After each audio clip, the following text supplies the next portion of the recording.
அடுத்து பத்திரிகையாளர் திரு ஷபீர் அகமது இணைந்திருக்கிறார். என்னை அழைத்து அதிமுகவை ஒன்றிணைக்க சொன்னதே பாஜக தான் அப்படின்னு செங்கோட்டையன் சொல்லியிருக்காரு. அதிமுக ஒன்றிணைய பாஜக ஏன் இவ்வளவு முனைப்பு காட்டுது அப்படிங்கிறது ஒரு கேள்வி. இன்னொன்னு, அதிமுகவுடைய உட்கட்சி விவகாரங்கள்ல பாஜக தொடர்ந்து தலையிடுகிறது, இன்னைக்கு வெளிப்படையா தெரிஞ்சிருக்கு. இதை எப்படி பார்க்கறீங்க? அதாவது இவ்வளவு நாள் திரு செங்கோட்டையன் அவர்கள் எந்த காரணத்துக்காக இபிஎஸ் உடன் ஒரு முரண்பாடோடு செயல்பட்டு கொண்டிருந்தார் அப்படின்றதுக்கான ஒரு தன்னிலை விளக்கமாக தான் அவருடைய பத்திரிகையாளர் சந்திப்பு என்பது இருக்கிறது. என்னை இயக்கியது பாஜக தான் அப்படின்றது தான் அவர் மீண்டும் இந்த பத்திரிகையாளர் சந்திப்பு மூலமாக அவர் அதை உறுதிப்படுத்தி இருக்கிறார் அப்படின்னு தான் நான் பார்க்கிறேன். அதாவது அதிமுகவில் ஒரு குழப்பம் தொடர்ந்து நீடித்து கொண்டே இருக்க வேண்டும் அப்படின்றதுதான் பாஜகவுடைய ஆசையாக இருக்கிறது, பாஜகவுடைய எண்ணமாக இருக்கிறது. அதிமுகவில் எந்த அளவுக்கு சலசலப்பு தொடர்ந்து இருந்து கொண்டே இருக்கிறதோ அது பாஜகவுக்கு சாதகமான ஒரு சூழலை தமிழகத்தில் ஏற்படுத்தும்.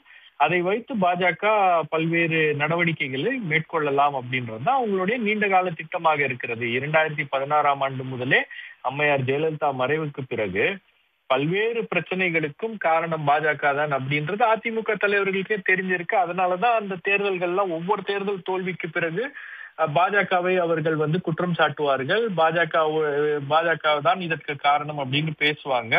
இதுக்கு முன்னாடி பேசின திரு பொன்னையனா இருக்கட்டும், அல்லது திரு முன்னாள் சபாநாயகர் ஜெயக்குமாரா இருக்கட்டும், அல்லது அதிமுகவில் இருக்கக்கூடிய பல்வேறு தலைவர்கள் அதை பற்றி பேசி இருக்கிறார்கள்.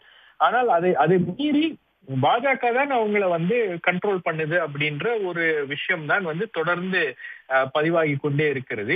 இப்போ கூட இந்த கூட்டணி அமைந்ததுக்கு பிறகு பாஜக திரு செங்கோட்டையன் மூலமாக அந்த கட்சிக்குள் ஒரு சலசலப்பை ஏற்படுத்தலாம் அப்படின்ற அந்த முயற்சியை செய்தார் அப்படின்றதும் அவர் பதிவு செய்திருக்கிறார் அப்படின்னு தான் பாக்குறேன்.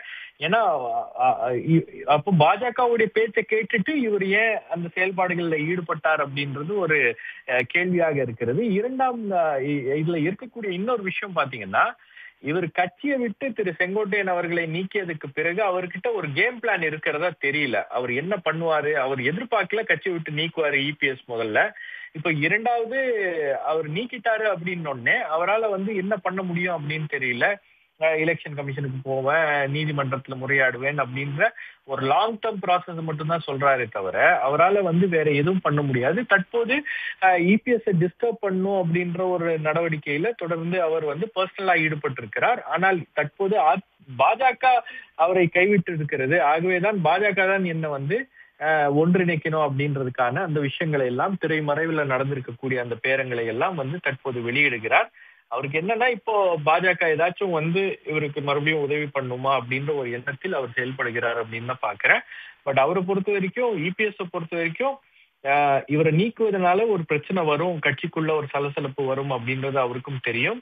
ஆனால் அது சரியான தருணத்தில் செய்யும் போது அதை எல்லாம் முறியடித்து விடலாம் அப்படின்றதுதான். பசும்பொன்ல இவர் எப்போ போய் திரு ஓபிஎஸ் அவர்களையும் டிடிவி தினகரன் அவர்களையும் அம்மையார் சசிகலா அவர்களையும் சந்தித்தாரோ அந்த காரணத்தை வைத்துக்கொண்டு, அந்த நடவடிக்கையை வைத்துக்கொண்டு இபிஎஸ் இவரை நீக்கிவிட்டார். இது சற்றும் எதிர்பார்க்காத திரு செங்கோட்டையன் அவர்கள் தற்போது என்ன செய்யணும் அப்படின்னு புரியாம அவர் ஒரு வெறும் இபிஎஸ்ஐயும் அதிமுகவையும் ஏதாவது டிஸ்டர்ப் பண்ண முடியுமா என்ற அடிப்படையில் மட்டுமே அவர் பேசிக் கொண்டிருக்கிறார் அப்படின்னு தான் நான் பாக்குறேன்.